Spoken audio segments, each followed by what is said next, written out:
Ici Nicolas Karabatic. Ici Thierry Omeya.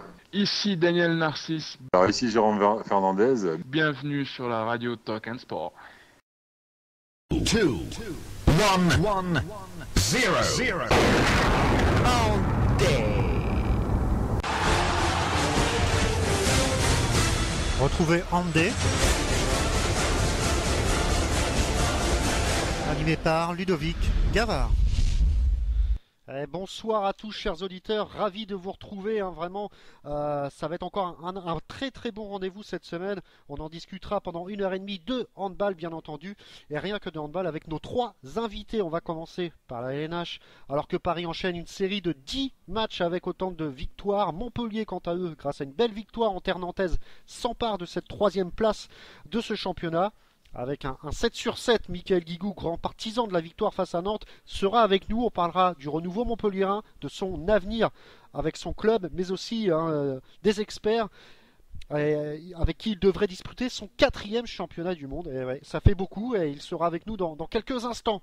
On enchaînera avec le Zoom de la semaine. Ça ne sera pas un club, ça ne sera pas un joueur, mais un site internet, Life in Sport, considéré par son créateur François Moutier, qu'on recevra tout à l'heure comme le numéro 1 des réseaux sociaux axés sur le sport. Il nous parlera de ses ambitions, de son concept, et n'hésitez pas à aller faire un tour sur Life in Sport. Bien entendu, vous restez sur RTS, mais vous pouvez faire un tour et poser des questions. Le lien va être dans quelques instants sur le chat, et vous pouvez aussi vous rendre directement sur lifeinsport.net. Donc n'hésitez pas à aller faire un tour, et pourquoi pas, si vous avez des questions, vous n'hésitez pas. Pour finir, vous savez qu'il n'y a pas eu de Pro D2, c'était la 4e tour de la Coupe de France, mais on va quand même en parler de cette Pro D2. On va recevoir, et vous en avez l'habitude, Andé reçoit grâce à Handplanet et notamment aussi à l'AJPH, le meilleur joueur du mois, et c'est Julien Rebichon qui sera avec nous en dernière partie de soirée, en dernière partie d'émission, j'ai envie de dire. Et puis forcément, l'émission ne serait pas pareille avec Michael Hiles. Il apporte ses analyses, son regard d'expert, et en plus, c'est des mecs, des chic types. Mika, qui a encore gagné, j'ai envie de dire, 2e consécutif, ça se fait. Mika, bonsoir. Salut. Ouais, 2e, non pas consécutif, parce qu'entre-temps on avait perdu au Montpellier, mais j'espère qu'on va faire la passe de 2 dès ce week-end. Ouais, on l'espère pour toi.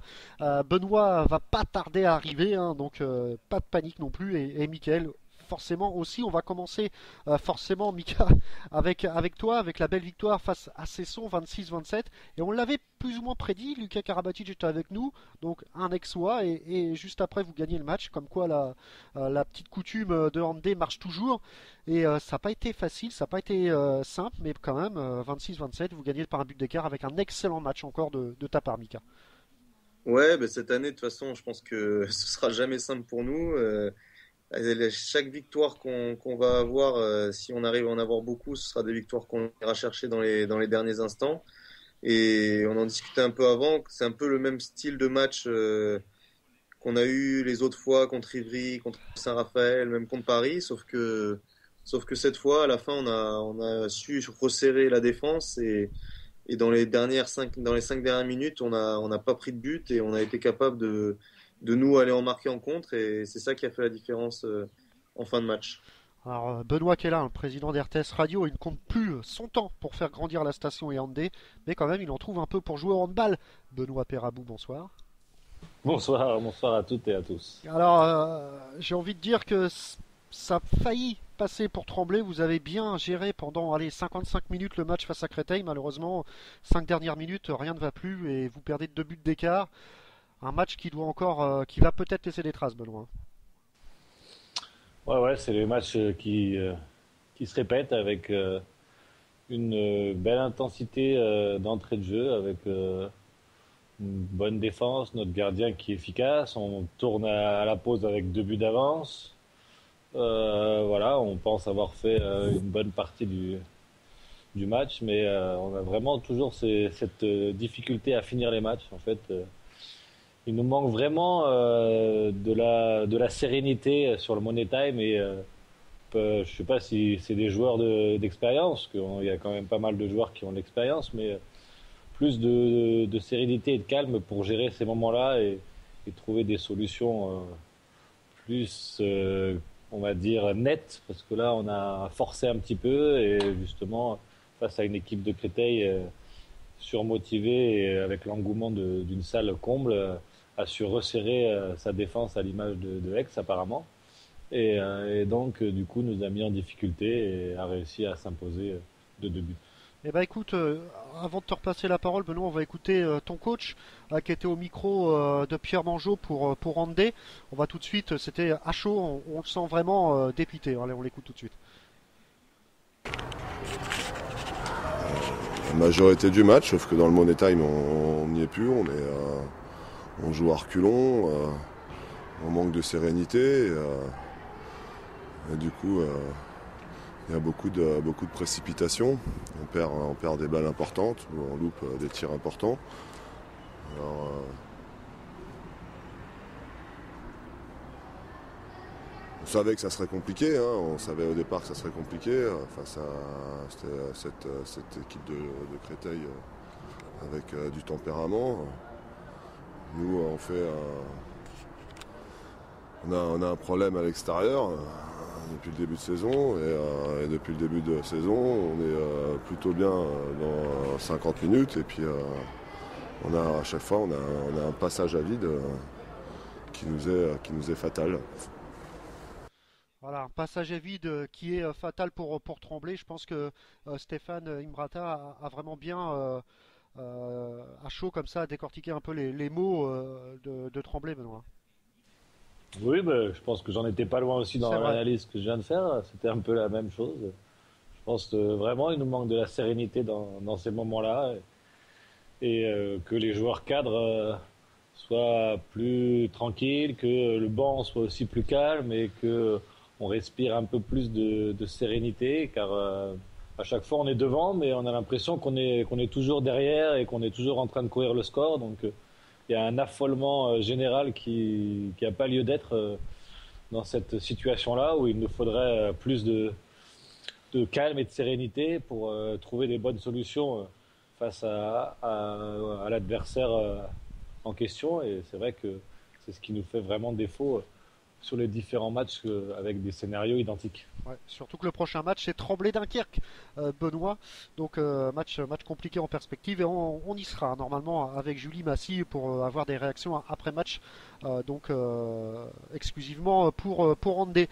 Je voulais faire je voulais faire une petite dédicace quand même à Teddy Chahi qui sans lui je ne serais pas venu sur RTS Radio et qui va être mon adversaire lors du prochain tour de Coupe de France puisque il joue à Asnières en N1 et le tirage au sort nous a donné Asnières contre Tremblay début février. Donc c'est un petit clin d'œil à Teddy Chahi. Donc c'est un beau match ça. Oui, de toute beauté. Des beaux, des super retrouvailles. Hein. Effectivement, c'était bien à le noter. Pour le reste du match, parce que Mika Guigou va pas tarder à revenir. On va revenir juste vite fait sur Aix-en-Provence, Mika, 26-27. Prochain match contre Créteil, est-ce que vous l'avez coché aussi sur votre calendrier pour prendre des points celui-là? On l'avait même coché avant celui de Cesson. Cesson, c'est un petit bonus, c'est un bonus nécessaire, mais c'est un petit bonus. On le voit avec la victoire de Créteil. Mais Créteil à la maison, si on veut pouvoir espérer rester en Division 1, c'est comme Billière.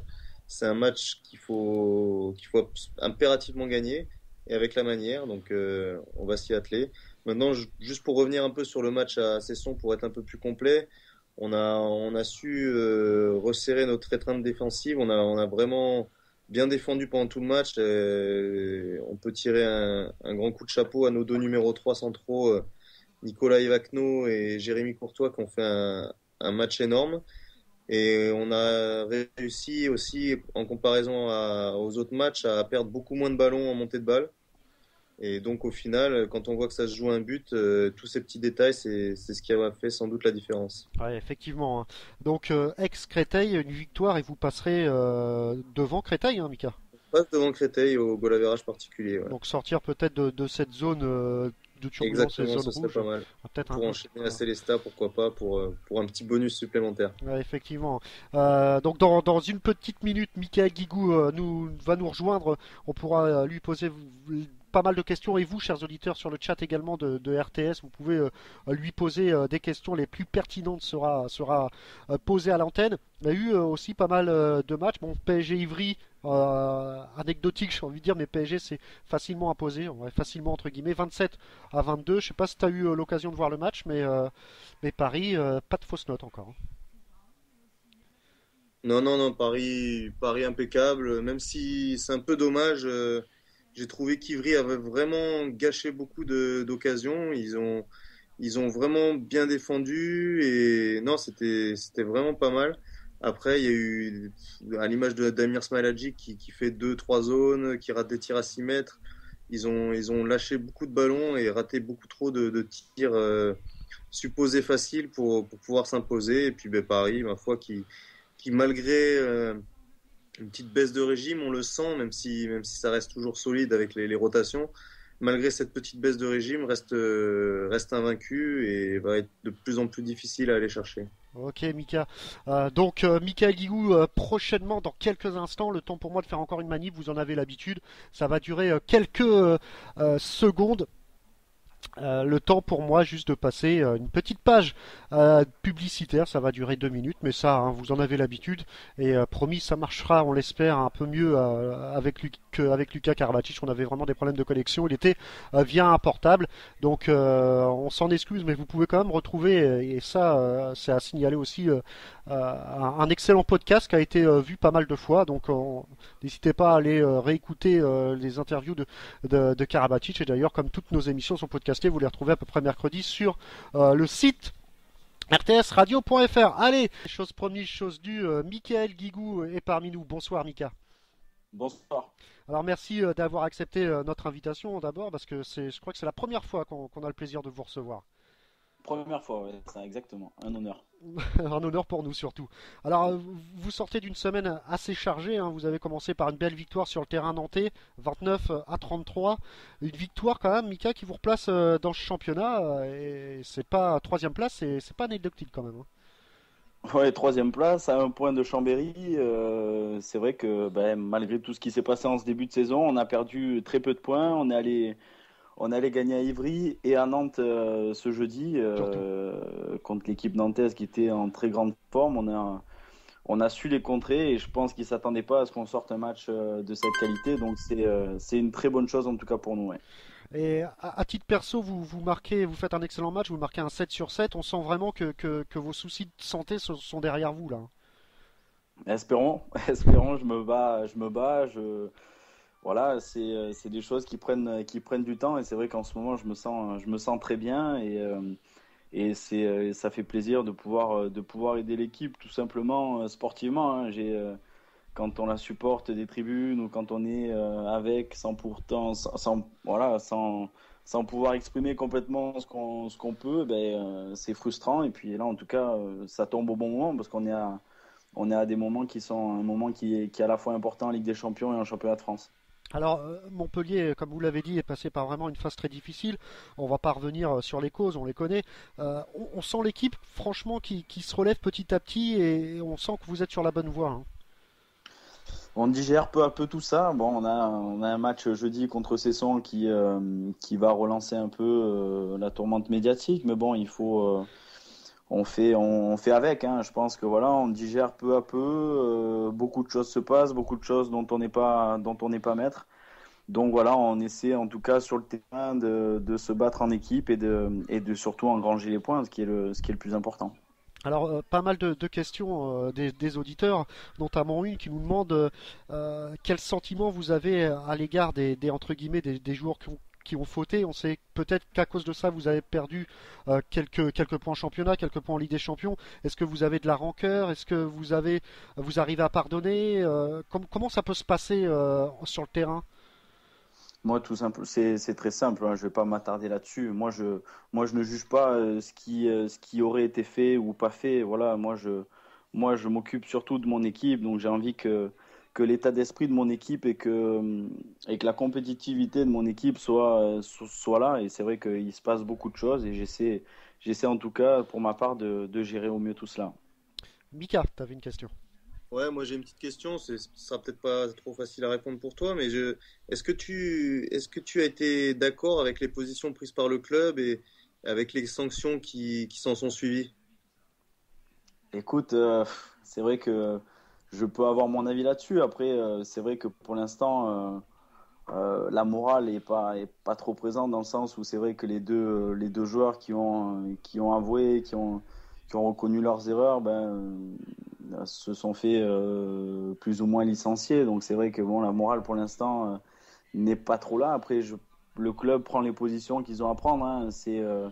On l'a entendu il n'y a pas très longtemps, il y a peut-être 1 million d'euros en moins sur le budget prévisionnel. Donc voilà, il y a une question d'éthique aussi que je comprends parfaitement. Après, Et est-ce que tu penses qu'ils n'auraient pas gagné peut-être plutôt à soutenir leurs joueurs tout en attendant en tout cas les fins de l'enquête? Parce écoute, que je pense que les retombées auraient pas été plus importantes au niveau des sponsors, etc. Et en termes d'image, sportivité, tout ça, peut-être que ça aurait été un peu mieux. ça aurait pu. Après voilà, c'est la position du club. Moi, j'ai pas les finances du club à gérer, j'ai pas l'image du club à gérer. Après, c'est leur responsabilité. Après, je suis un peu d'accord avec toi dans ce que tu dis. C'est vrai que moi, c'est ce que je disais avant. Hein. C'est vrai que on l'a vu. Hein. Après, il y a des sponsors aussi comme Brother, qui sont partis dès que une semaine ou 2 semaines après que l'histoire soit sortie. C'est Euh, un peu des excuses, ça. Parce que ouais, voilà. Après, je pense qu'il y a des choses, il y a beaucoup de choses qui se passent en interne aussi qu'on ne peut pas forcément trop juger. Voilà.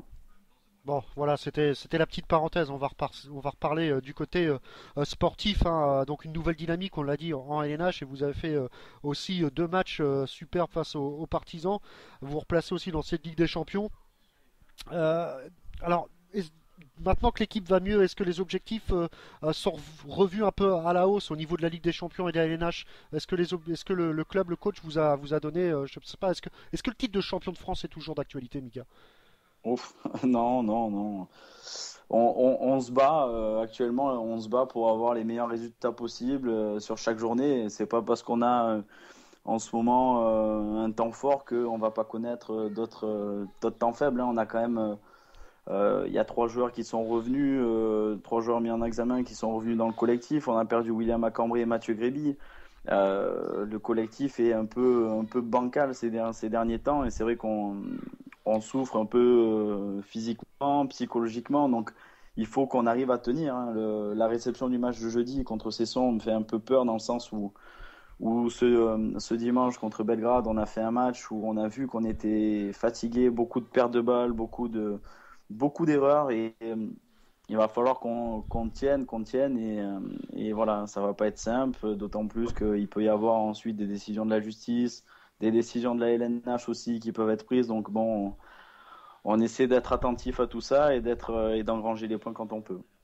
Alors j'imagine que l'équipe de France qui se profile, c'est une véritable bouffée d'oxygène, même si vous vous reposez pas trop. On l'a dit, l'équipe de France, c'est le mondial en Espagne. Ça va être quoi, votre 4e championnat du monde si vous venez être sélectionné par Claude Onesta? Tunisie, Allemagne, Croatie, non, 5e. 5e. Suède et celui-là, ouais. Ouais, ouais. Donc, Ouais. Mika, je crois que tu avais encore une question. ouais, non, moi je voulais lui demander, comme tu as eu plusieurs fois des problèmes un peu physiques, tout ça, est-ce que tu vas pas commencer peut-être à remettre un peu en question les stages en équipe de France qui ont l'air de te fatiguer quand même, parce que la plupart du temps, tu arrives à être en forme pour ces compétitions-là, et c'est au sortir de ces compétitions-là que tu te reblesses et qu'après, tu n'es plus disponible en club. Est-ce que dans ta tête, ça trotte pas un peu de peut-être mettre un peu une parenthèse sur l'équipe de France pour te consacrer au club?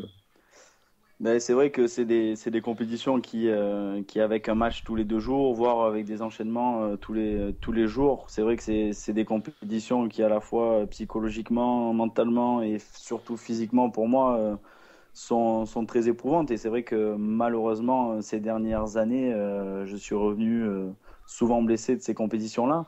Là, par rapport à ça, l'avantage qu'il y a cette année, c'est que on a encore 2 matchs cette semaine, donc le dernier match de cette semaine, ça sera le 2, si je dis pas de bêtises, décembre contre Flensburg. Il nous restera seulement 2 matchs dans le mois de décembre, 2 matchs de championnat à Créteil, un contre Chambéry.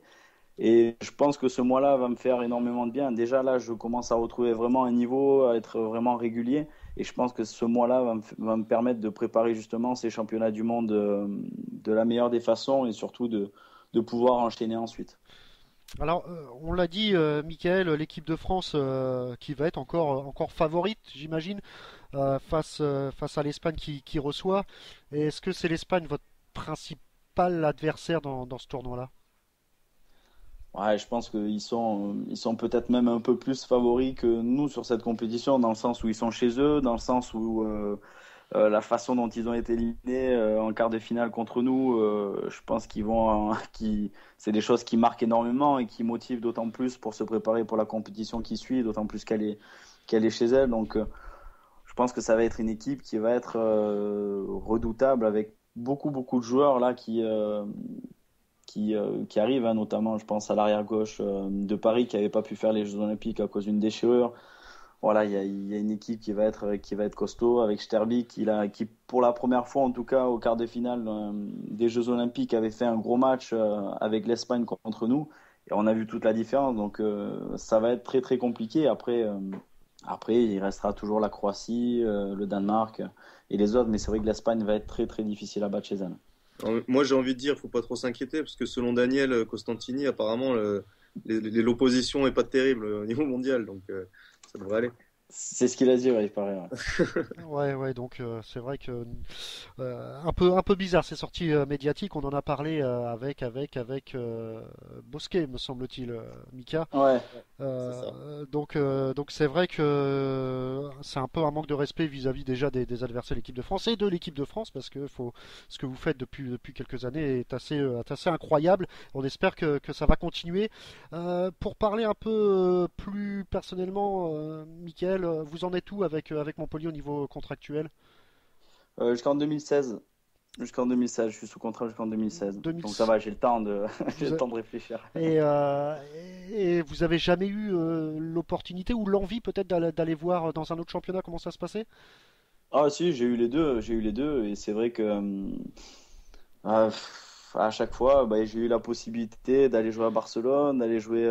J'ai même eu la possibilité, je crois qu'il n'y a pas grand monde qui le sait, d'aller à Kiel la même année où Nicolas Karabatic y est parti. J'ai eu la possibilité d'aller à Ciudad Real quand ils ont monté la grosse équipe. Donc j'ai eu des opportunités, mais c'est vrai qu'à chaque fois, j'ai préféré rester à Montpellier où il y a toujours eu une équipe compétitive, où il y a toujours eu voilà, un contexte vraiment très, très positif pour moi, avec ma famille, mes amis, René Bougnol, où je m'y éclate, la vie tous les jours, voilà, qui pèse aussi pour moi. Et forcément, je regrette de ne pas avoir essayé ailleurs, mais on ne contrôle pas forcément tout dans une carrière aussi. Benoît? Oui, je voulais revenir justement sur Montpellier. Et, là, c'est les dernières sorties. Et j'ai trouvé que vous aviez retrouvé des relations assez fines avec Nico entre arrière gauche et ailier gauche. Et vu qu'il y a eu quand même quelques déclarations un peu virulentes dans la presse, est-ce que c'est comme tu dis, c'est pour le bien de l'équipe et que c'est professionnel, ou vous avez eu l'occasion de pouvoir discuter et d'avancer un peu sur tous les non-dits?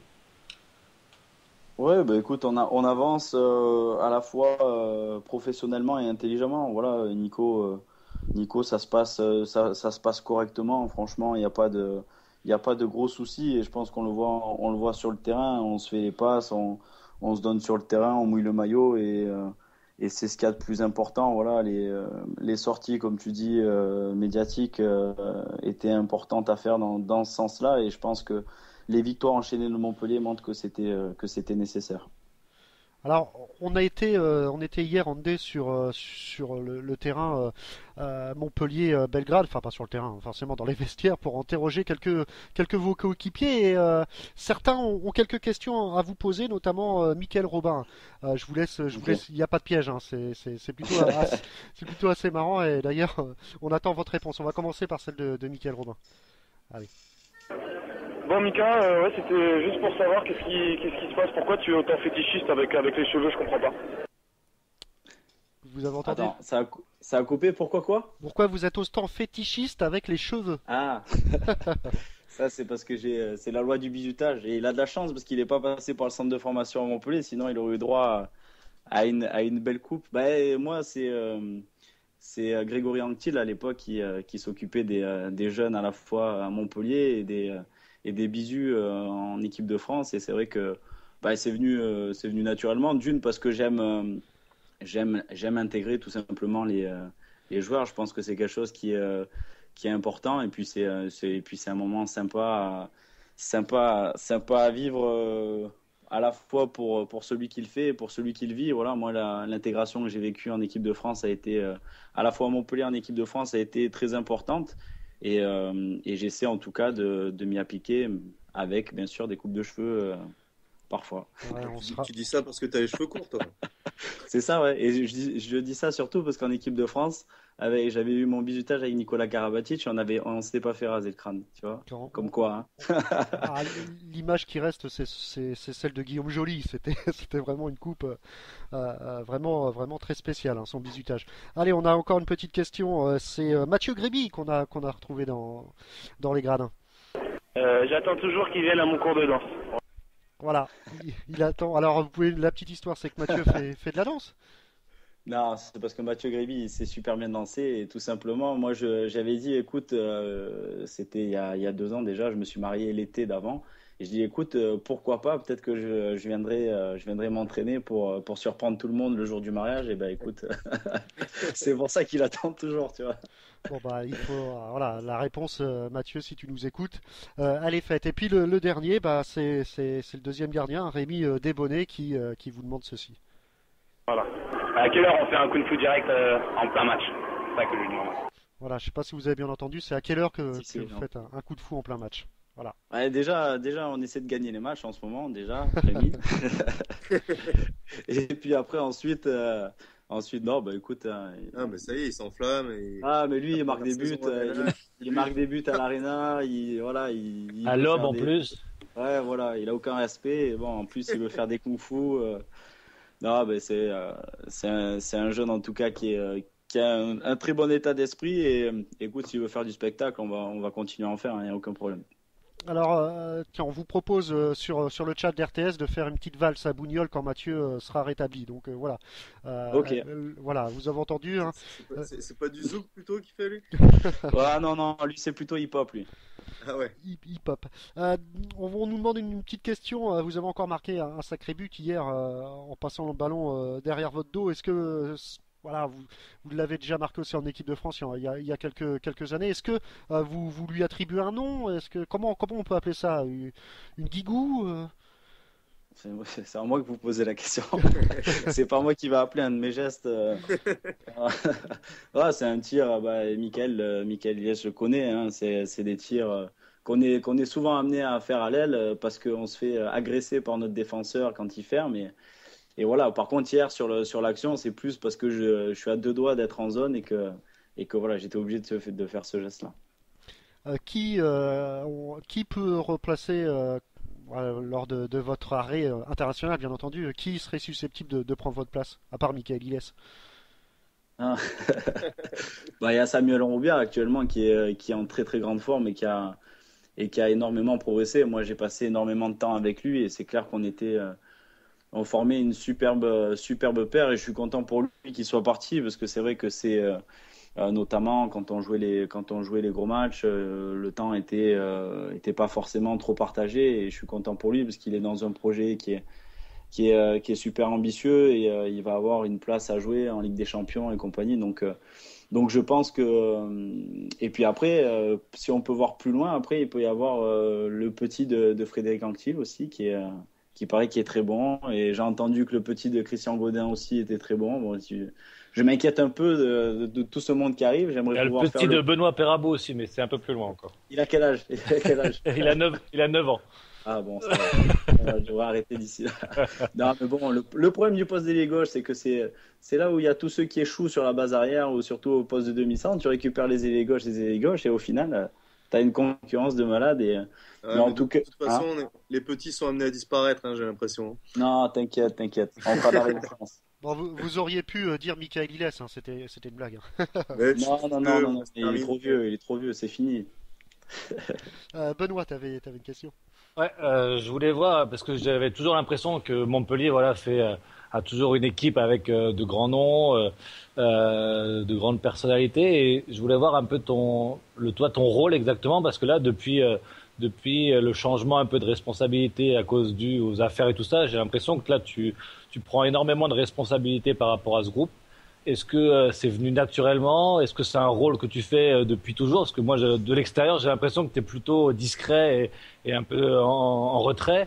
Et alors là, je te vois vraiment présent par rapport à ton équipe, présent dans les médias. Est-ce que, voilà, je voulais avoir ton sentiment par rapport à ça. Ouais, c'est un rôle que j'ai toujours entrepris à Montpellier, hein. Surtout depuis que Laurent Puisségur est parti. Voilà, tu es amené, hein, tu sais très bien, à prendre de plus en plus de responsabilités, surtout dans un club dans lequel tu restes. Après, comme tu dis, c'est juste aux yeux des médias. En tout cas, quand tu as le titre de capitaine du Montpellier Handball, ben, les médias t'interrogent plus, donc t'as plus ta parole, on te voit plus.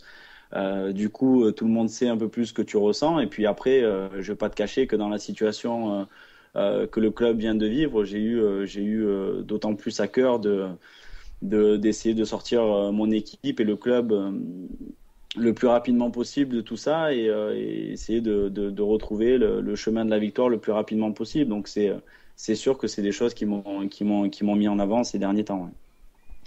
Alors, on va pas vous retenir plus longtemps. Mickaël, sachez qu'on reçoit Julien Rebichon de Nîmes et c'est un de vos plus grands fans. Est-ce que vous avez un petit... Il paraît. Ouais, bah oui, ça a été confirmé. Est-ce que ouais, je sais. Ouais. vous avez un petit mot T'as reçu des messages aussi ou quoi? Ah non, mais c'est tous ces potes nîmois. À chaque fois, ils branchaient dès que j'étais dans le coin ou dès que bon voilà, apparemment, ça fait un moment qu'il donc je suis au courant. Ouais. Donc un petit mot quand même parce qu'on le reçoit dans une petite demi-heure. Alors un petit mot pour lui. Ben, j'ai pas suivi les derniers résultats de Nîmes, mais je sais qu'ils étaient bien. Je crois sont toujours j'ai premiers. Entendu, ils sont toujours premiers ou pas? Ouais. Ouais, voilà. Ouais. Non, ben écoute, moi en tout cas, je sais que c'est un joueur déjà qui a beaucoup de talent, contre lequel on a perdu l'année dernière, 2 semaines avant le match de Cesson, et c'est quelqu'un qui met beaucoup d'énergie, un vrai Nîmois dans l'âme avec pas mal de qualité. Donc j'espère le retrouver surtout très rapidement en Ligue 1 l'année prochaine. Bon bah on espère tout. Et la petite dernière phrase, franchement, que tous les invités nous disent, c'est ici Mickaël Guigou, bienvenue sur Radio Talk and Sport. Ici Mickaël Guigou, bienvenue sur Radio Talk and Sport. Eh ben c'est Et parfait. à bientôt. C'est parfait, en espérant vous avoir prochainement. Et puis on vous souhaite vraiment un très bon championnat avec Montpellier. Et puis faites-nous rêver en Ligue des Champions et en équipe de France aussi. Merci Mika et bonne soirée à vous. Merci Mika. Merci beaucoup. Bisous à tout le monde. Ciao. Voilà, c'était Mickaël Guigou en direct sur Randé. Bah, on va continuer un peu cette LNH. On avait fait Aix, forcément Tremblay. On va enchaîner avec d'autres matchs comme Nantes-Montpellier par exemple. On en a parlé. Donc un avis sur ce match-là, Benoît, Mika. C'est vrai que Nantes quand même qui était vraiment bien revenu dans le championnat. Coup d'arrêt pour les Nantais. Benoît. Ouais, coup d'arrêt. Ouais. Non, mais là, c'est vrai que il rate pas mal d'occasions à chaque fois pour vraiment passer ce cap et s'imposer parmi les grandes équipes de ce championnat. Et là, ils avaient encore l'opportunité à domicile justement de vraiment se replacer et de pouvoir postuler pour les 3 premières places du championnat. Et ils ont encore failli, malgré une très très belle première mi-temps. Très enlevé avec énormément de buts. L'attaque avait complètement pris le pas sur la défense. Le match était très, très intéressant à regarder. Et puis en deuxième mi-temps, le tir a été rectifié de la part du gardien de Montpellier, Michael Robin, qui a été beaucoup plus consistant qu'en première mi-temps. La défense aussi. Et c'est vrai que la deuxième mi-temps a été beaucoup plus hachée, beaucoup plus engagé, mais voilà, à la limite de la règle. Et du coup, Nantes a eu du mal à pouvoir maintenir son niveau de jeu et c'est un peu essoufflé sur la fin. Et des joueurs qui avaient été très performants en première mi-temps, comme Makeda et Sayad, ont vraiment failli en deuxième. Et contrairement à eux, des joueurs de classe internationale comme Mickaël Guigou et Nicolas Karabatic ont su élever encore plus leur niveau de jeu et vraiment être décisifs et donner cette belle victoire à Montpellier. Alors il y a un autre match qu'on n'a pas parlé, hein, Dunkerque-Toulouse. Belle performance de Toulouse qui prend un point du côté du Nord, Mika. Avec le déplacement en tout, c'est pas évident, mais Toulouse a bien géré le truc. Ouais, j'avoue que je suis un peu surpris de ce résultat, même si on sait que Toulouse a, depuis quelques semaines, essaie de se relancer un peu, essaie de relancer la machine défensive, essaie de remettre un peu de vie dans le groupe. Aller jouer à Dunkerque, c'est jamais facile, même s'ils ont quelques blessés en ce moment. Je suis surtout un peu déçu de Dunkerque qui après quelques matchs sans résultat à cause d'un calendrier un peu difficile, aller jouer à Montpellier, recevoir Paris, aller à Chambéry. Ils avaient là l'occasion de vraiment se relancer dans le championnat et de rester au contact des équipes de tête et ils laissent encore échapper un point. Aller jouer à Dunkerque, c'est jamais facile, même si... Ah, petit souci, Mika, je te laisse finir. Ah ouais. Comme ils l'avaient fait déjà, ils avaient perdu un point à Ivry, il me semble. Donc c'est des petits points comme ça laissés en route qui en fin de saison peuvent coûter cher et l'an dernier on a vu que finalement ça leur avait coûté l'Europe. Ouais, effectivement, ça a coûté l'Europe, donc on verra bien. Toulouse, pareil, hein, en l'absence de Fernandez qui a du mal dans le championnat, hein, qui est quand même 11e. Ah, ça se fait un super résultat quand même là. Ouais, c'est un super résultat, mais il fallait le prendre, hein, autrement il se retrouvait à égalité avec Créteil, c'est-à-dire la 12e place, donc nécessaire de prendre un point. Là, Toulouse, on regarde un peu, va recevoir Ivry, donc match compliqué à venir également. Pour ces deux équipes, il y avait un gros match, Saint-Raphaël-Chambéry, 30-28 pour Saint-Raphaël. Chambéry laisse des points par rapport à Paris qui s'envole.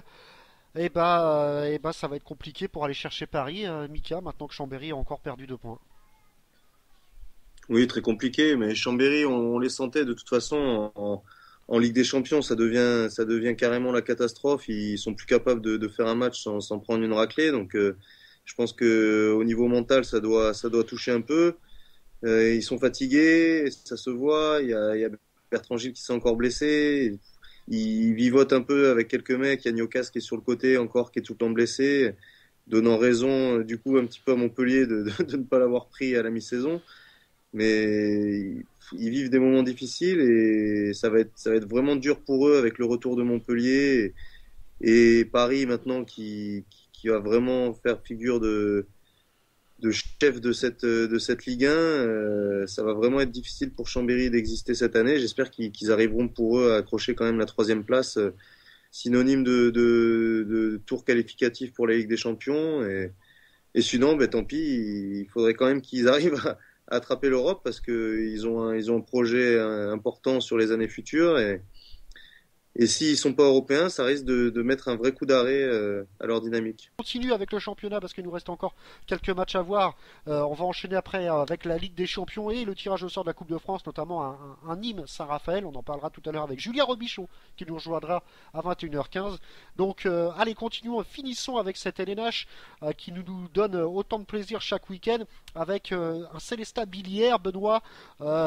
Décidément, Célestat Billière, Billière pareil, hein, les matchs se suivent et se ressemblent, 32-23, véritable correction qu'a pris Billière. Alors vous allez peut-être pouvoir répondre, beaucoup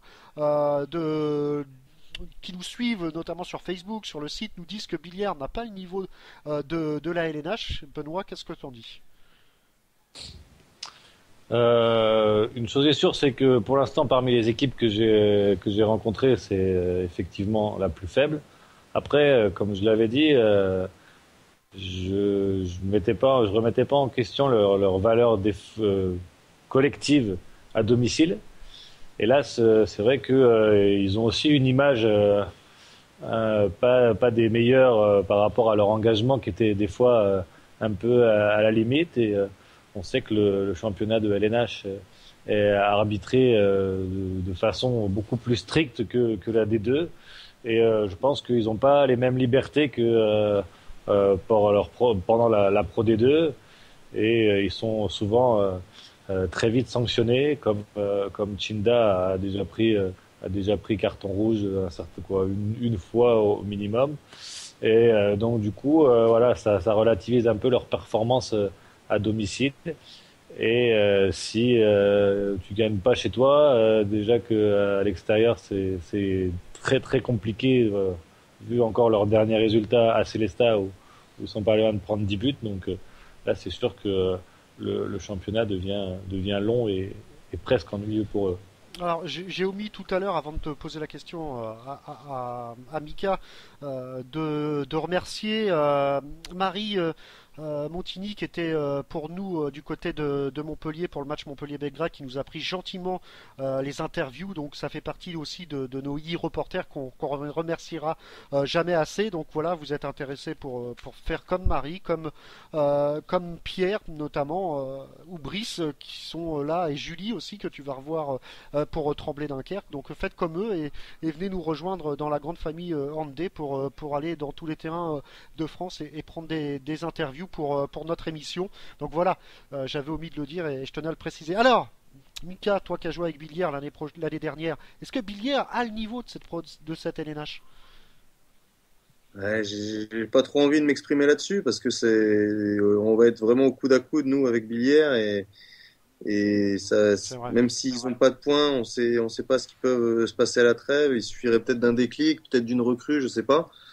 C'est comme le disait Benoît, il s'appuyait vraiment sur des valeurs défensives, mais c'était quelque chose qui marchait entre les deux parce que le niveau physique était moindre. Maintenant, les gabarits en LNH sont vraiment impressionnants et justement ne se laissent pas impressionner par quelques gifles ou quelques actions virulentes. Donc c'est vrai que comme offensivement ils sont un peu limités, ça devient difficile pour eux. Maintenant, je suis certain qu'il y a des équipes qui vont perdre à Billière et je préfère pas trop parler parce qu'on va y aller en deuxième partie de saison et qu'on n'aura pas vraiment le droit à l'erreur.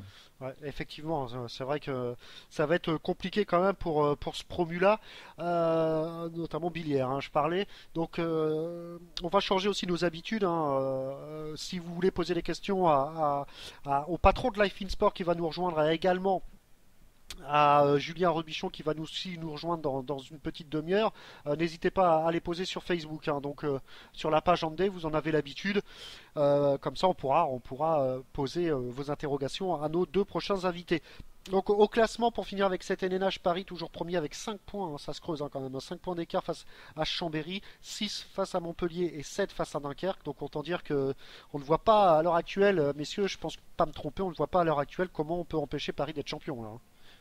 Non, mais surtout que 5 points, et faut replacer ça dans le contexte. La victoire, c'est 2 points, le nul 1 point. Donc, ça veut dire 2 défaites et un match nul de Paris sur les matchs retour. Donc, ça risque d'être vraiment difficile. Ouais. Ouais, ça va être compliqué. Benoît, du même avis, Paris sera champion, là, c'est bon, on les revoit plus. Ils n'ont pas joué Tremblay encore, donc on sait jamais.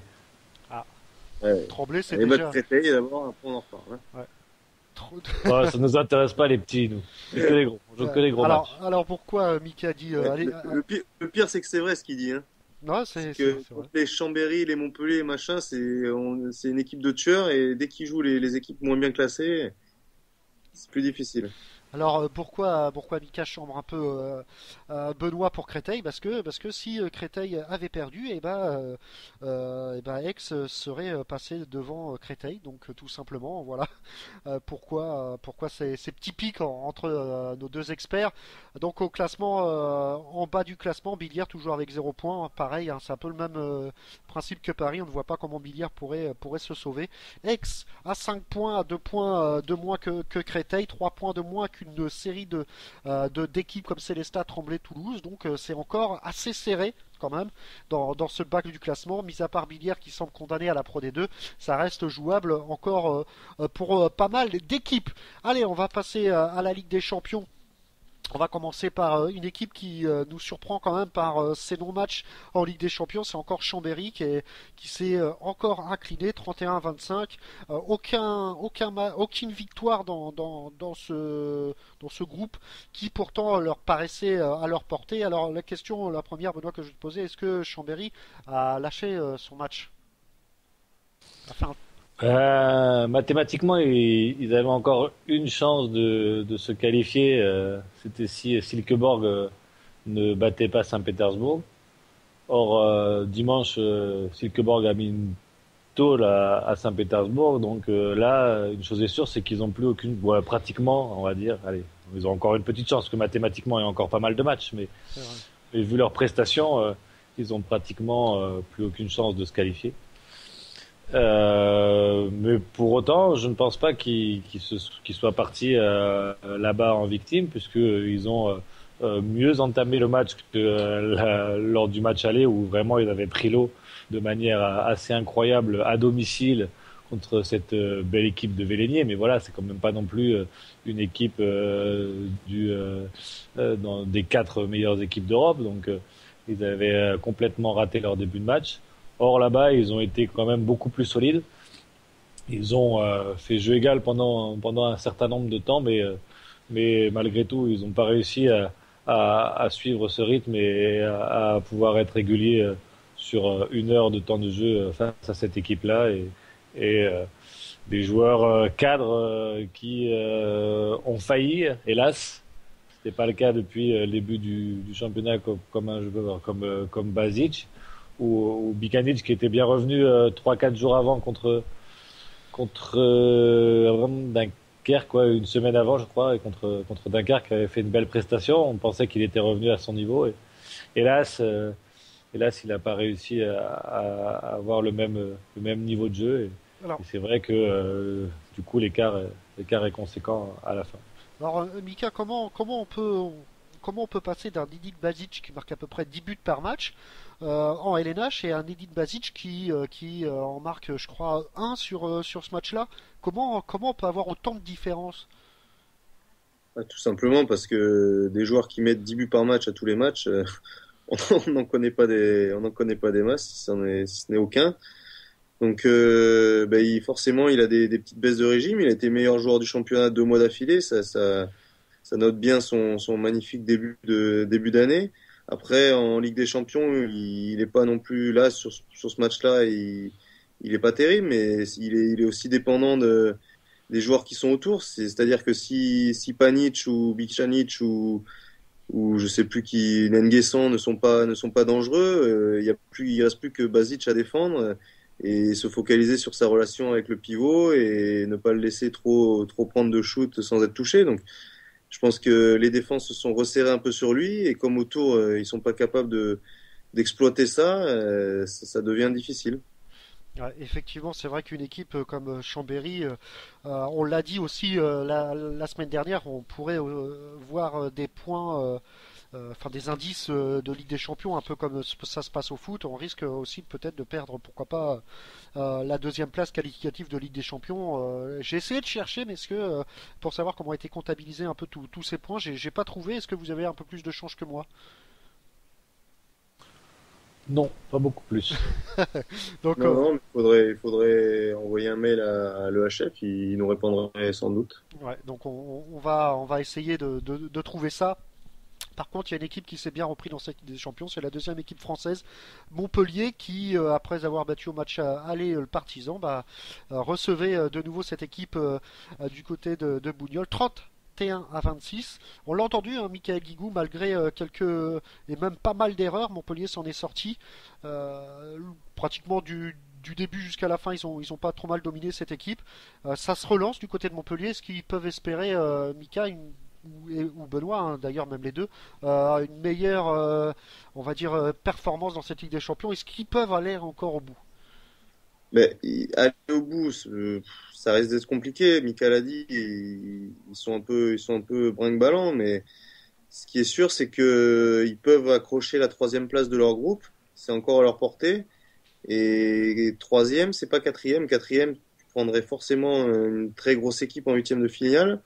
3e, tu peux prendre un 2e de poule qui sera certainement une belle équipe, mais ça peut être des équipes complètement à leur portée et derrière ça leur ouvrirait un quart de finale plus clément.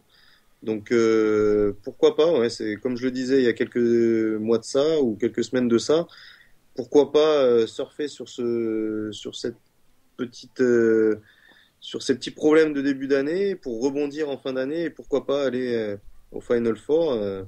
Ça semble utopique, mais pourquoi pas. Donc, Sachant que là, il y a la fin des matchs qui se terminent Ils ont encore un match, je crois, comme disait Michael Guigou, contre Flensbourg, là, qui s'avère primordial pour cette 3e place. Et après, il y a cette longue trêve qui va leur permettre aussi de récupérer des joueurs et d'avoir un effectif beaucoup plus conséquent. Donc, si Kaczysnik revient aussi, qu'ils aient à peu près l'équipe type du début d'année, je pense qu'ils pourront à nouveau être compétitifs pour pouvoir prétendre à ce Final Four. Ouais, Kaczysnik, par contre, il faudra qu'il se rase la moustache parce qu'il est pas crédible comme ça. ouais, vous avez pu peut-être voir la photo qu'il y avait sur Facebook. C'est vrai que il y a aussi Griby qui va revenir, il y a aussi William Cambrai, donc des joueurs qui risquent vraiment d'être en forme au moment où Montpellier en a plus besoin. Donc on peut quand même espérer de belles prestations de cette équipe montpelliéraine. Il y avait également je cherche mes feuilles. Il y avait également de la Coupe de France. Hein. On a fini avec cette Ligue des Champions et dans quelques instants on reçoit pour 10 minutes le fondateur de Life in Sport. Je cherche mes papiers de Coupe de France que je n'ai pas sous les yeux. Donc je sais qu'il y a quand même un tirage à l'essence, notamment un Nîmes qui reçoit Saint-Raphaël. C'est un beau petit choc de LNH. Il y a encore quelques temps, Benoît, ça. Ah oui, là je pense que ça va être un match très engagé avec Saint-Raphaël qui aussi enchaîne des prestations assez différentes parce qu'après s'être incliné fortement chez nous, ils ont gagné chez eux contre Chambéry, donc voilà, avec des résultats très en dents de scie, et ça va être un match très enlevé et très engagé. Alors, très intéressant. Alors tu nous as dit que tu jouais Asnières, c'est ça, voilà. Donc face à Tremblay, normalement, comme tu le disais, il n'y a pas trop de surprises, normalement. Ça, j'ai pas dit qu'il n'y avait pas trop de surprises, hein. Ça, c'est toi qui interprète, hein. Voilà, j'ai un Moi, petit j'ai coup. parlé de retrouvailles, mais j'ai pas parlé de. Voilà, en l'occurrence, on va espérer qu'il n'y ait pas trop de surprises, mais c'est vrai que dans le handball, les surprises entre plusieurs divisions d'écart sont plus rares. Entre une division encore, c'est possible, mais 2 divisions d'écart, surtout avec une équipe professionnelle, ça devrait être un peu plus compliqué malgré tout. Voilà, je vais pas dire que c'est une chose faite d'avance, parce qu'il y en a eu une nos grosse connaissances, surprise. c'est compliqué. Il y en a une grosse surprise, mes amis, et ça va être c'est l'AS Monaco qui va jouer contre Aix, Mika. Et Monaco a quand même fait une. J'allais justement te demander si tu connaissais notre tirage. Eh oui, mais attention parce que alors Monaco a battu quand même. Ils ont battu les moins de 18 de Istres. Ouais, donc les moins de 18 de Istres. J'allais dire Monaco a fait une belle perf en battant Parce Istres. qu'ils ont vraiment envoyé, ils ont même pas envoyé la réserve. Le coach a même pas fait le déplacement. C'était vraiment les moins de 18. Donc aucun panache à avoir battu Istres. Aucun panache à avoir battu Istres. Donc bon. On va aller jouer dans la salle du Trophée des Champions au stade Louis II. Ça va être sympa. Ouais, ça va être sympa du côté de Monaco. Il n'y a pas beaucoup de kilomètres qui séparent à Saint-Raphaël en plus. Non, pas tant que ça. Donc voilà, pour un peu. Il y a aussi un autre choc quand même. On va en parler aussi avec Sébastien un peu tout à l'heure. C'est le choc entre Massy et Chartres. Benoît, ça va pas être évident hein, pour Chartres qui se déplace à Massy. On a perdu. Pardon, oui, dis-moi, parce que là je suis en train de gérer aussi François qui vient d'arriver et qui essaie de nous appeler apparemment, et que tu te décroches. Bah quand il veut, quand il peut appeler. Bah je l'attends impatiemment. Ouais, je te disais Benoît que Chartres rencontre Massy, se déplace à Massy. Ça va être un beau match. On demandera à Seb tout à l'heure. On demandera à Seb. Alors voilà. Dans quelques instants, hein, il a juste à nous rappeler François Mautier, le fondateur de Life in Sport. Il va nous parler un peu de ce site, un peu à la mode Facebook. On l'a cité tout à l'heure. Il a juste à rappeler pour que je le rajoute dans la conversation. On va revoir un peu aussi les chocs qu'il y a. Il y a notamment Nancy Célestat. Donc ça va être un gros match. Pour les équipes du haut de tableau comme Dunkerque, c'est une équipe de National 1. Saran, je ne connais pas trop. Vernon, Saran. Et Vernon-Nantes, ça va être aussi pas mal. Il y a pas mal d'anciens pensionnaires de de LNH qui joue à Vernon et ça risque d'être un beau match aussi. Il y a aussi Gonfreville, équipe de Pro D2 face à Cesson. Donc c'est pareil, ça va être pas mal. Et il y a Dijon qui joue contre Ivry, donc Pro D2 LNH. Donc c'est pareil, ça va être Dijon. Toi, c'est un peu ton équipe de cœur, Benoît. Donc il y a Longwy aussi. Longwy, c'est là où j'ai fait mes débuts au niveau senior et qui va rencontrer Créteil après avoir fait une super perf. Je sais plus, ils ont sorti. Benoît, je te coupe. On reçoit tout de suite François. On reprendra après. Je le prends et puis voilà, c'est parti. Allez, on reçoit tout de suite François. Bonsoir, François. Merci d'avoir accepté l'invitation déjà. C'est avec grand plaisir, Alors en plus, je suis en pleine circonstance. Je suis en direct des Trophées Sportsora. Là, on est au Théâtre Marigny et il y a tous les acteurs du sport qui sont réunis. Donc on pense fort à toute l'équipe.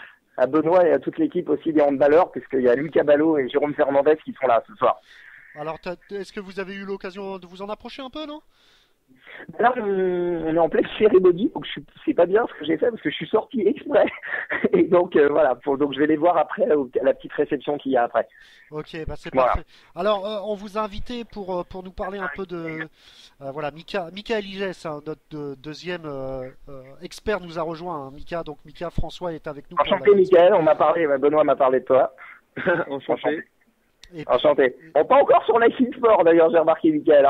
Si. Alors, il va falloir m'expliquer le principe. Voilà, justement. Donc, avec plaisir. Alors, François, Life in Sport, tout d'abord pour les auditeurs qui ne connaissent pas, en quoi consiste ce concept? En fait, c'est le premier réseau social international sur le sport. C'est-à-dire que nous, on avait trouvé qu'il y avait énormément. Alors moi, je suis avocat de métier, mais on travaille beaucoup dans le domaine du sport. Et on avait remarqué que sur la gestion d'image des sportifs, sur le développement du sport, c'est vrai qu'il y avait énormément de limites par rapport à Facebook, avec les faux profils, avec le fait que l'économie de Facebook tournait à l'avantage de Facebook. Et on se disait, il faut créer un réseau social mondial qui soit porté par les sportifs et dont l'économie leur revient en grande partie. Et également pour ensuite les fans, les supporters, les marques et les différents acteurs du sport. Donc voilà, c'était un concept que j'ai pensé quand je vivais aux États-Unis et quand j'étudiais là-bas. Donc voilà un peu l'idée du concept. C'est un réseau social international sur le sport. Alors vous parlez des sportifs à l'image de William Acambray qui est déjà sur Life in Sport. Mais... Ouais, tout à fait, de Benoît. On peut quand même citer Benoît aussi qui est dessus. Benoît Perabou, exactement. Voilà. Par contre, est-ce que un auditeur lambda peut s'inscrire sur Life in Sport? Bien sûr. On peut s'inscrire en tant que supporter, en tant que fan, en tant que marque, en tant que sportif de haut niveau. C'est vraiment ouvert à tout le monde. C'est grand public. Aujourd'hui, on disait, il y a Benoît, il y a, j'espère bientôt, Jérôme Fernandez et Lucas Ballot que je vais croiser tout à l'heure. Il y a Camille Lacour. Il y a plein de grands, il y a Marcel Desailly. Voilà, il y a des gens de tous les univers, mais aussi des fans et des supporters qui peuvent venir les supporter. Et d'ailleurs, je fais une dédicace aux supporters de Tremblay. Et je les invite à venir tous supporter Benoît sur live et voilà, à venir soutenir un petit peu le handball aussi. Donc voilà, non, c'est vraiment ouvert à tout le monde. Alors comment est-ce que vous arrivez à vous dites le problème de Facebook, c'est les faux profils. Comment est-ce que vous arrivez à faire en sorte qu'il n'y ait pas de faux profil, justement? En fait, ce qui se passe, c'est qu'on a des modérateurs qui, avant de valider une personne, vérifient. Alors, on a un réseau énorme dans le sport, donc ça nous aide beaucoup. Donc, on sait quand quelqu'un est pas vrai. Je vous donne l'exemple de ce soir de Benoît qui m'a envoyé un petit texto parce qu'il connaît bien Jérôme Fernandez. Donc, on sait qu'il y a demain Jérôme Fernandez ou Camille Lacour qu'on connaît bien, qui est déjà inscrit. On sait que c'est le vrai ou pas, parce qu'on a moyen de le contacter directement. Donc, il y a ce moyen-là, en tout cas de réseau. Et c'est là où le réseau marche à plein tube, c'est qu'on peut vraiment vérifier si ces sportifs-là sont les vrais ou pas les vrais. Ce qui n'est pas du tout la priorité de Facebook aujourd'hui. La priorité, c'est de faire de la masse. Nous, c'est déjà de faire du qualitatif et d'avoir des vrais sportifs sur ce réseau. Voilà. Donc c'est comme ça qu'on peut dire. Quel est le but du site au final? Oula, j'ai entendu plusieurs personnes. Oui. Oui, vas-y Benoît, excuse-moi, vas-y. Ouais, non, pour compléter, c'est aussi sur les modèles d'inscription. Tu as des pièces personnelles à mettre en évidence. Je vais l'embaucher, Benoît. Ouais. Tout à fait. Il y a aussi l'identité, je vais l'embaucher. Non, il y a aussi évidemment les pièces d'identité. On demande de vérifier en tout cas les inscriptions. La licence, exactement. Donc voilà, donc c'est une des spécificités parce que voilà. Et puis après le but pour aller vers les questions qui vont peut-être venir après, le but c'est de partager, c'est d'échanger, c'est d'arriver à créer une économie mondiale à partir de la France, c'est-à-dire c'est souvent les États-Unis, et pour y avoir vécu quelques années, qui lancent les grands projets Internet, et on s'est dit, voilà, on a envie de lancer un grand projet Internet ici, avec nos champions, et puis le développer. Là, on est déjà en train de le développer sur l'Angleterre, sur l'Algérie, sur l'Afrique en général, sur les États-Unis, pour arriver justement à proposer à ces sportifs, à ces gens d'échanger, et puis ensuite aux sportifs, eux, de créer une économie. Parce que ça, c'est la différence pour les sportifs de haut niveau, c'est que plus ils auront de fans ou de supporters ou de followers, comme c'est un peu la mode de dire sur Twitter, plus ils pourront avoir ce qu'on appelle du rev share, c'est-à-dire du revenu sharing, c'est-à-dire avoir des revenus publicitaires partagés par rapport à leur page et au nombre de fans qu'ils auront. Donc voilà, donc ça c'est unique au monde aujourd'hui. Donc voilà. Alors avant de passer la parole à Benoît, je crois que Mickaël, tu avais une question également à poser. Non, il y a partiellement répondu, c'était un peu de connaître le but, en fait, la finalité de ce site. Pourquoi? Est-ce que c'est juste un Facebook où les personnalités sont vérifiées, ou est-ce qu'il y a un autre Non. Bah là, j'y ai répondu en partie, je pense. Et puis après, alors comme on dit, il faut jamais voir un intérêt à tout. Mais l'intérêt pour nous, c'est de renverser l'économie de l'internet par rapport au sport, et que ce soit enfin les sportifs, les clubs et les associations et tous ceux qui sont autour qui en bénéficient. Voilà, c'est-à-dire d'arrêter de dire, on donne des contenus à Facebook, on donne des contenus à YouTube, on donne des contenus à tous ces gens-là qui sont des gens très bien par ailleurs, mais finalement, on n'en profite pas. Donc là, on se dit, en gros, Life Sport, c'est aide-toi et Life Sport t'aidera. C'est-à-dire que si tu te bouges le cul sur Life Sport, excusez-moi de l'expression, mais c'est un peu l'expression, tu récolteras ce que tu as semé. Voilà, donc c'est un petit peu aussi. Vous allez récolter des revenus publicitaires, je suppose. Nous, on va récolter à peu près 30% des revenus, et les membres qui se bougeront et qui feront venir un maximum de gens récolteront 70% qui restent. En fait, vous reversez aux gens qui vivent le site. Voilà, et ce qui est logique, parce que c'est grâce à eux que la plateforme peut vivre. Bon, aujourd'hui, c'est pour ça que je compte aussi sur cette émission, ce système, c'est beaucoup de nous qui avons recruté, c'est-à-dire beaucoup de nous qui avons recruté un maximum de personnes. Donc on compte vraiment aussi sur les partenaires, et notamment, je suis ravi qu'on puisse développer des choses avec Benoît, avec RTS, avec Andy Day, et toutes les émissions e-sport qui sont engagées dans Life Sport. Et c'est vrai que c'est un petit peu le principe, c'est que tous les auditeurs, tout le monde se bouge et voilà, viennent partager aussi après leurs émissions préférées. C'est un des principes de Life. Alors Benoît t'ira chercher le chèque dans pas longtemps. Moi je voulais vraiment, ça me faisait vraiment plaisir de recevoir François, parce que voilà, on s'est rencontrés un peu par hasard. Ouais. Et en fait on a mangé ensemble, on a vraiment énormément échangé, et j'avais vraiment envie de pouvoir vous le présenter et de le présenter aux auditeurs et mettre en avant son site qui part je pense de vraiment de bonnes choses, de vraies valeurs. Après voilà, on ne sait pas où ça va amener, mais c'est vrai que ça me tenait à cœur de pouvoir de mettre en avant ce site, et aussi pour que tu puisses contribuer, et toi, à mettre en avant tes arguments par rapport à ce site, parce qu'il y a quand même pas mal de concurrence, pour en plus motiver les gens, parce que même si moi j'en parle, ou voilà, on en parle autour de nous, mais après moi je peux pas leur prendre la main ou leur créer leur compte. Donc c'est vrai que le fait d'avoir en plus toi qui puisse intervenir, ça me tenait à cœur pour leur prouver et leur montrer aussi l'intérêt du site, et voilà, c'est pour ça que j'avais envie de te recevoir. En tout cas, le plaisir est partagé. Et puis ce qu'on disait tout à l'heure, alors je sais pas s'il y a des fanatiques de rap un petit peu chez Andy Day ou dans la radio, mais on a par exemple dans les membres hyper actifs, là il est en face de moi, on a Alibi Montana par exemple, qui est un rappeur qui a travaillé avec Cool Chain, Joey Star, je pense que ceux qui connaissent bien le rap connaissent. On a des personnalités comme Julia Courbet qui est comédien, donc il y a des gens de tous les univers qui partagent et qui aiment le sport. Là on est en train de sceller un partenariat avec Sébastien Loeb et toute son écurie, donc c'est vrai que voilà, il y a des gens très différents. Il y a un projet avec Arnaud Trulli, aussi d'ancien pilote de Formule 1. Donc c'est vrai qu'on espère que cette première dynamique mise en place avec William et Benoît sur le hand, et puis avec toute l'équipe d'Andy Day, qui poste assez souvent. François, parce que pourquoi je suis Andy, moi je suis Andy. Je vais y arriver, pour un mec qui a fait de l'anglais, c'est pas terrible.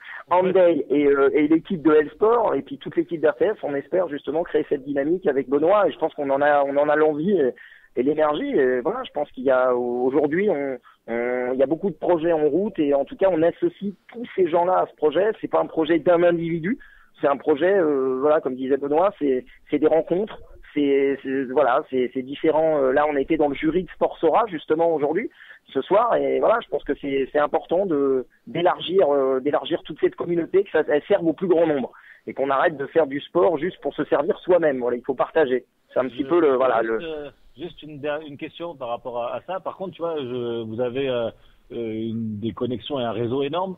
Et pour aller sur le site régulièrement et essayer d'être actif, mais voilà, à mon niveau, je trouve que on manque quand même de réactivité et de relationnel entre sportifs. Alors, je sais pas, c'est parce que je débute, parce que c'est aux gens. Après, c'est aux gens.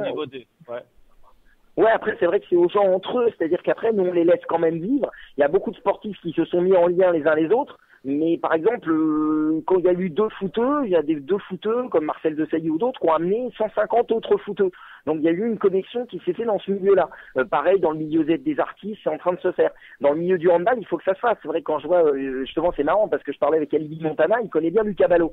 Lucas Ballot, j'ai dû lui parler du projet il y a presque un an, où je lui ai reparlé, je pense, il y a 2 mois, et il a dit qu'il savait pas que ça existait. Si, il savait, puisque moi, je lui en ai parlé 3-4 fois. Donc le problème, après, c'est des sports qui doivent aussi se mobiliser.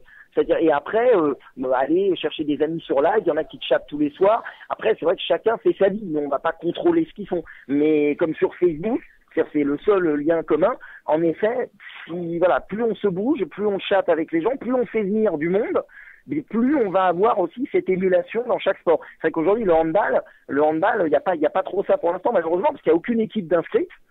Il y a 2 joueurs, je crois, enfin principaux, toi et William. Donc c'est vrai qu'il faut. Il y a Alison, je dis ça, je suis pas gentil, parce qu'Alison, elle va me tuer en plus. Il y a Alison, en effet, chez les féminines, il faut pas être sexy, surtout pas avec Alison. Mais voilà, donc il y a tout un. Quand cette émulation commencera, vous verrez que ça va se faire tout seul. Nous on le voit avec les autres sports et avec les gens qui parlent d'ailleurs de sport à l'autre. Donc voilà, il faut que c'est une première version bêta qui est très améliorée.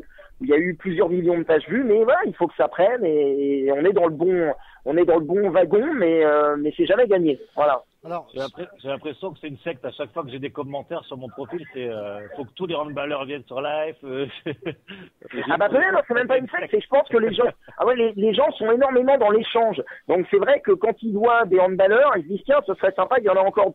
Je pense que c'est vraiment l'état d'esprit du projet. Donc après, moi personnellement, j'aime ça.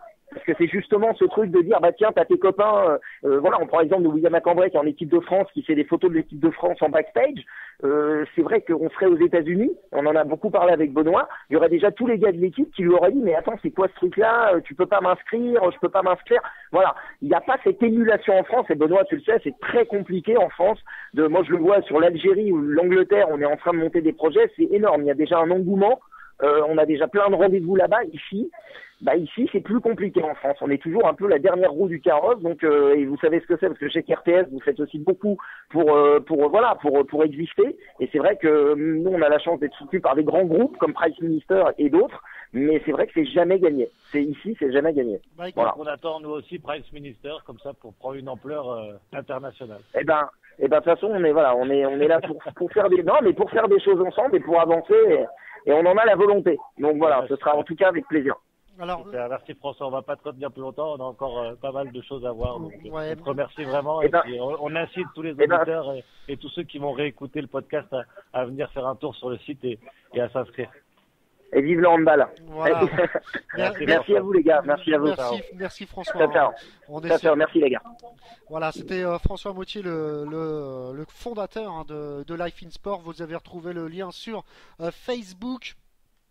Donc voilà, ça c'est pas mal. Hein. Donc ne vous inquiétez pas, hein, vous allez avoir dès que vous allez vous connecter. Moi j'ai eu Moussasso notamment pour ceux qui aiment les foot, qu'on a discuté un peu. J'ai eu un rugbyman également, Julien Dupuis pour pas le citer. On pense que c'est des fakes, mais c'en est pas. Donc enfin on l'espère, mais bon vous avez entendu son fondateur et vous pouvez faire confiance en Andé pour pas vous raconter de bêtises. Le temps pour moi d'aller retrouver, de sauter d'une conversation à l'autre, de retrouver Sébastien Mangin et son invité notamment Julien Rebichon. Donc voilà, je marque juste à Ben qui peut appeler la conversation. Donc oui, Life in Sport, vous pouvez retrouver le lien sur Facebook et bientôt sur notre site. Il n'y a pas d'inquiétude à avoir là-dessus. allez-y, faites un tour et puis voyez ce que vous pouvez en tirer. Et puis on essaiera de faire une autre émission plus tard pour voir un peu l'avancement sur Life in Sport. Voilà, Benoît, Mika de retour. Donc Mika, tu sais ce qu'il te reste à faire pour aller t'inscrire. Ouais. Et puis faire tourner un peu à votre équipe d'ex. Mais on reçoit tout de suite Sébastien Mangin. Bonsoir. Bonsoir. Euh, Soit. Alors, pas de Pro D2. Non. Donc pas de Pro D2. Voilà, pour rigoler ce soir. Voilà, là faut pas déconner. Et d'ailleurs, il y a toujours Mika Guigou qui est avec nous sur Skype, c'est assez marrant. D'ailleurs, s'il veut intervenir, il peut, hein, Mika Guigou, si vous nous écoutez. Par contre, Non. il y a eu il y a eu la Coupe de France, Sébastien. Oui. Qui s'est plutôt bien passé pour vous, d'ailleurs. Par contre, le prochain match, c'est Massy. Et ça va être compliqué, par contre, là. Ouais, effectivement, surtout qu'on a perdu notre premier match de championnat à Massy. Donc on aura droit à une petite revanche, mais on les aura déjà joués en match retour le 19 janvier, puisque c'est la première journée des matchs retour de la Pro D2. Et Voilà. ouais. Donc on espère. Est-ce que vous visez quelque chose dans cette coupe ou alors tout pour le championnat, Sébastien? Bon, la priorité, ça reste le championnat, mais l'objectif, c'est quand même d'aller le plus loin possible dans cette compétition. On joue pas les matchs pour les perdre. On a un effectif assez complet pour pouvoir jouer sur les deux tableaux. Maintenant, on est conscient du fait que avec le niveau relevé de la LNH, ce sera compliqué de la gagner, mais on aimerait bien quand même arriver à encore passer ce tour pour enfin réussir à avoir un gros de la LNH à domicile. Ce serait une belle fête. Ouais, ça serait une belle fête. Alors, on a reçu tout à l'heure Michael Guigou qui nous a fait un petit dédicace à notre futur invité, Julien Robichon.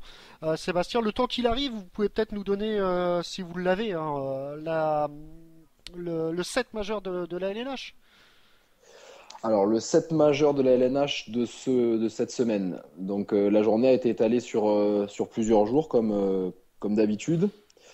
Donc, je vais vous donner ça tout de suite. Alors, à l'aile gauche, on a décidé de nominer Raphaël Cocheteux, qui a fait 10 sur 12. Voilà. Ensuite, sur le poste d'arrière gauche, Nicolas Karabatic, qui fait 7 sur 10 et notamment des buts importants dans le Money Time. Encore une fois, Edin Bazic, qui n'en finit pas de faire des grosses perfs avec 11 sur 15. Jorge Makeda de Nantes, même si son équipe a perdu, qui a encore fait un gros match, notamment une bonne première mi-temps. C'était un peu plus difficile en deuxième mi-temps, mais qui marque 8 buts. Mathieu Drouin, une fois de plus, qui malgré la défaite de son équipe a réussi à marquer 9 buts sur 11 tentatives. Un petit nouveau qu'on n'a pas eu jusqu'à présent dans le set de la semaine, c'est Olivier Young de Célesta, qui a fait 7 sur 9 sur le poste de pivot.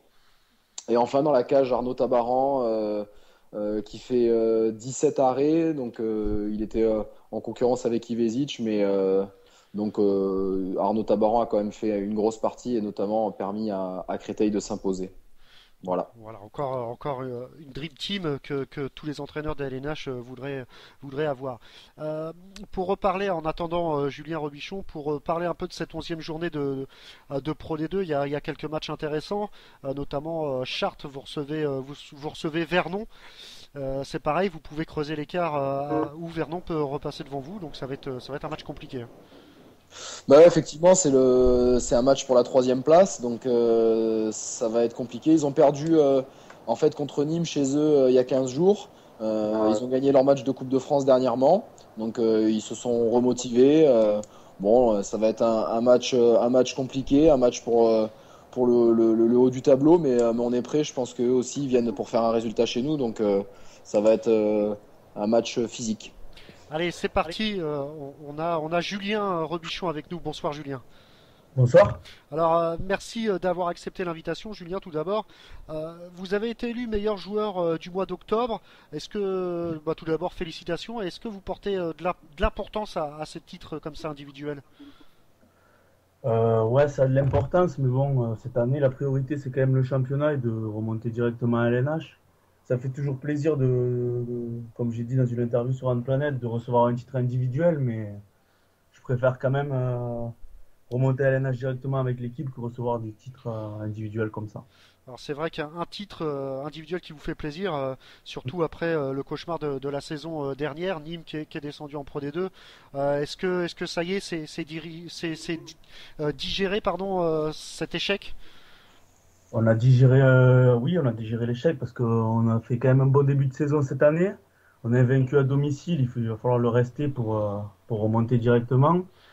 Et on a fait 2 petites défaites à Chartres d'un petit but où on perd un peu le match connement parce qu'on mène de 6 buts à 10 minutes de la fin. Et on perd un match à Istres aussi où là quand même on n'a pas existé de tout le match et où on a mérité de perdre. Ouais, surtout qu'il y a encore des échéances qui arrivent assez importantes pour Nîmes. Est-ce que vous visez l'accession directe en LNA? C'est l'objectif.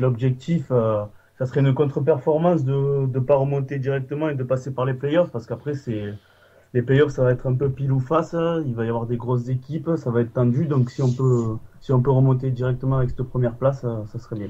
J'ai l'impression de m'entendre l'année dernière.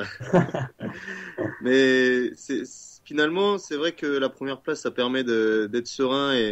Mais on a vu au final que dans les playoffs, la logique avait quand même été respectée. Ouais, mais bon, on sait très bien que c'est des matchs serrés et on a vu à l'extérieur que contre des équipes comme Chartres, Istres, Vernon, même si on a gagné d'un but, c'est compliqué à l'extérieur dans des petites salles qui sont vraiment chaudes. Donc il va falloir finir premier pour assurer cette première place. Alors pour Nîmes, quelle équipe pourrait être la plus dangereuse dans ce championnat? À l'heure actuelle, c'est Mulhouse parce qu'ils sont à égalité avec nous, mais il va falloir un peu aussi regarder derrière parce qu'il y a Istres qui revient bien, il y a Chartres, Vernon, pourquoi pas Dijon, mais je vois plutôt Mulhouse, Istres, Chartres et Vernon avec nous dans le devant. Sébastien, je crois que tu as quelques questions. Ouais, en fait, déjà bonjour Julien, merci d'avoir accepté l'invitation. Donc moi je voulais juste rappeler un petit peu Julien. Donc Julien c'est un joueur de 24 ans, d'1m80, 80 kg, ailier gauche, qui est à Nîmes depuis 2005, mais qui a fait ses jeunes classes à Clermont-Salagou. C'est un joueur qui a marqué, disons, depuis sa première réelle saison en 2009-2010 avec Nîmes, qui marquait environ 2 buts de moyenne par match. Cette saison, c'est plus de 4 buts de moyenne par match. Donc ça c'est le côté un petit peu handball qu'on apprend à connaître parce qu'avec ses performances on le suit de plus en plus. Moi j'aurais simplement voulu un petit peu savoir ce que tu faisais à côté du handball dans la vie, tout ça, si tu bossais, si tu faisais des études, où tu en étais un petit peu pour un petit peu renseigner tous les gens qui ont voté pour toi de ce que tu faisais de ta vie à côté du handball. Ouais, non, cette année, ça fait 2 ans que je fais rien, je fais juste du handball. Avant, j'ai passé des diplômes, je me suis arrêté à un bac STG marketing. Et ensuite, j'ai fait un diplôme de CAP sérigraphie, décor-enseigne, qui est pour une entreprise c'est l'entreprise de mon père, donc pour aider plus tard mon père dans cette entreprise, j'ai passé ce diplôme de CAP. D'accord, tu as la reconversion qui est toute tracée déjà derrière. Toute tracée, oui et non, mais c'est l'objectif en tout cas pour l'instant. D'accord, ok. Bon, c'est cool. Sinon, on vient d'apprendre aujourd'hui donc le tirage de la Coupe de France qui se jouera, comme on le disait tout à l'heure, le 2 et le 3 février. Donc Nîmes s'est qualifié brillamment ce week-end contre Prades, il me semble, c'est ça ? C'est ça. Voilà. J'ai cru comprendre que ce n'était pas forcément un objectif majeur pour le club, cette Coupe de France. Mais le collectif de National 2 apparemment a fait le boulot ce week-end. Est-ce que tu sais un petit peu quel va être l'objectif du club pour la réception donc, de Saint-Raphaël, puisque c'est l'équipe que vous avez chopé au tirage pour le prochain tour? Est-ce que vous allez jouer avec la N2? Ou plus sérieusement, est-ce que ça va être pas difficile de lâcher finalement le match à domicile? Comme l'a dit le coach ce soir, on ne sait pas encore, c'est quand même loin, c'est le 2 février. Mais on a vu que ce week-end, les jeunes ont fait un très bon match à Prades, même si ce n'est que les National 3. Maintenant, si on n'a pas de pépins et qu'on est premier et que peut-être qu'on est sur une bonne vague, pourquoi pas la jouer? Maintenant, on sait très bien qu'on la gagnera pas, quoi. Donc ça serait bien de ne pas se blesser sur des matchs comme ça. Ok. Mika? Ouais, non, moi j'avais une question à lui poser, c'était est-ce qu'il avait digéré sa défaite en moins de 18 contre le club de Pouzauges en championnat de France? Ça remonte. Ouais, mais ça fait partie des plus belles années. Ça, les moins de 18, un challenge de France, en finale contre Pouzauges. Bon, pour expliquer aux auditeurs, Pouzauges c'est mon club formateur et c'était mon père l'entraîneur à l'époque qui avait gagné la finale du challenge de France moins de 18. Eh ben, donc avant de repasser la parole à Sébastien pour quelques questions, il y en a quelques-unes sur le chat, notamment une, Julien, qui nous demande si l'année dernière vous aviez d'autres propositions pour continuer en LNH ou non, et pourquoi avoir continué avec Nîmes. Est-ce que vous deviez rendre quelque chose aux supporters pour la saison un peu cauchemardesque qu'ils ont vécu l'année dernière, c'est pour ça que vous êtes resté? Bah, alors, déjà, j'avais encore un an de contrat avec Nîmes, que j'ai prolongé en début d'année là, de 3 ans, parce que je me sens bien à Nîmes, j'ai des attaches ici. Et non, j'ai pas eu de contact extérieur, mais pour l'instant, je me concentre sur l'USAM et on verra ce qui arrive, mais enfin, pour l'instant, il n'y a pas trop d'objectif de partir. Surtout qu'en plus, on est descendu, donc je ne me voyais pas partir en étant descendu en D2, quoi. Ouais, à l'image de Guillaume Sorina qui est également resté. Ouais, bah, il y a pratiquement tout le collectif qui est resté. La seule personne qui est partie, c'est Franck Junior, mais c'est contre son plein gré, donc voilà, il n'y a pas eu de départ sinon du côté de chez nous. Sébastien. Ouais, moi je voulais revenir un petit peu sur la partie championnat. Donc Nîmes, comme tu le disais tout à l'heure, vous avez perdu que 2 matchs sur la phase aller. Vous êtes avec Vernon au nombre de buts la meilleure attaque. Donc je voulais savoir, c'est un petit peu intéressé, hein, tu vas voir, tu vas comprendre, comment vous avez trouvé l'équipe de Vernon qui n'est pas, qui ne partage pas la première place avec vous, mais qui a quand même le plus gros goal average de Pro D2. Savoir un peu comment vous les aviez trouvés sur votre victoire d'il y a 15 jours. Bah, c'est vraiment une grosse écurie de la D2 et ça joue de partout. Il y a du beau monde à tous les postes et ils ont surtout une petite salle pleine à craquer qui fait vraiment du bruit et qui met la pression sur les équipes adverses. Et je crois qu'on démarre mal le match et on est à moins 4 à la mi-temps. On arrive à recoller petit à petit en seconde mi-temps et à la fin, malgré une infériorité numérique, on est à moins 1 et on arrive à marquer les 2 derniers buts dans la dernière minute sur 2 pertes de balles de Vernon. Donc c'est quand même quelque chose de positif parce qu'on a vu que la semaine précédente, à Chartres, on avait pris un but à 3 secondes de la fin. Benoît, je crois que tu avais quelques questions. Oui, salut Julien. Salut. Oui, vous êtes ambitieux pour remonter directement. Je voulais savoir, on voit que le niveau de la LNH est de plus en plus relevé et serré. Je voulais savoir où vous en étiez avec tout ce qui peut être au niveau budget. Quelles sont les certitudes que vous avez par rapport aux engagements publics et privés et comment tu vois un peu l'équipe de Nîmes dans la possibilité où elle se retrouvait en LNH pouvoir concurrencer avec les autres clubs. Je sais que les dirigeants ils travaillent beaucoup là-dessus. On a pas mal de partenaires privés cette saison. Et je sais que la région nous a un peu lâché apparemment cette saison en nous donnant un quart de la subvention qu'ils nous donnaient l'année dernière. Donc ils font un très bon travail, il me semble, en récupérant pas mal de partenaires privés comme je l'ai dit. Et je sais que si on monte à LNH, le budget va augmenter un petit peu, mais de toute façon il faut parce qu'on sait que maintenant à LNH, si on a un budget en dessous de 2 millions, c'est très dur de se maintenir, quoi. Et donc avec une équipe peut-être peu remaniée, comment tu vois un peu par rapport là au niveau actuel, comment vous allez vous situer, ou est-ce que même si tu sais pas encore l'effectif que vous aurez, mais avec déjà les joueurs que vous avez, est-ce que vos valeurs qui font les vôtres depuis de nombreuses années autant défensive que sur le jeu rapide. Est-ce que ça peut suffire encore, ou est-ce qu'il va falloir vraiment que vous fassiez un recrutement de qualité pour pouvoir espérer exister dans le championnat? Moi, je pense qu'il va falloir faire un recrutement de qualité parce que nos valeurs, elles suffiront pas. On l'a démontré la saison dernière. Et donc, il va falloir recruter, ça, les dirigeants verront, mais il va falloir recruter, je pense, quelques joueurs pour se donner un peu d'air et assurer ce maintien facilement. Mais déjà, faut-il monter aussi à LNH cette année. Sébastien. Ouais, donc moi j'avais encore une petite, quelques petites questions. C'est une question auquel d'ailleurs Jérôme Chauvet, ton entraîneur, aurait sûrement pu répondre, mais tu vas essayer de répondre. On a constaté avec Andé que Nîmes finalement n'était entre guillemets que la 6e défense ex aequo avec Nancy.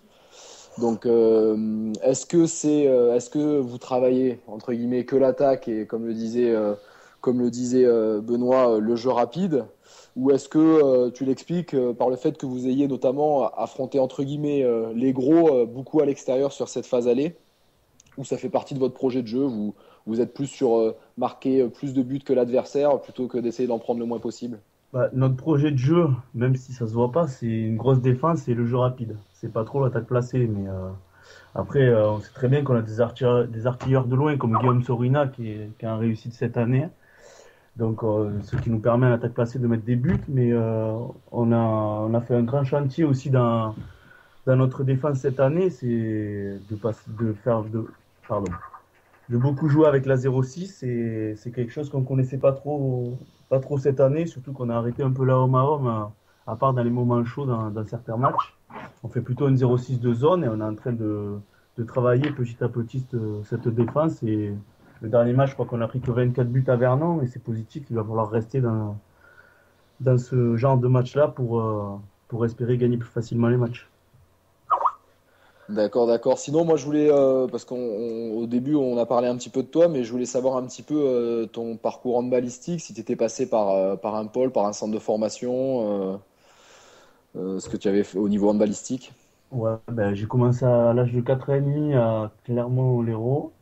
Je suis arrivé au pôle Esport à Nîmes, il me semble, je sais pas, vers 2002-2003, quelque chose comme ça. J'ai fait 2 ans de pôle. Non. Après, Pardon?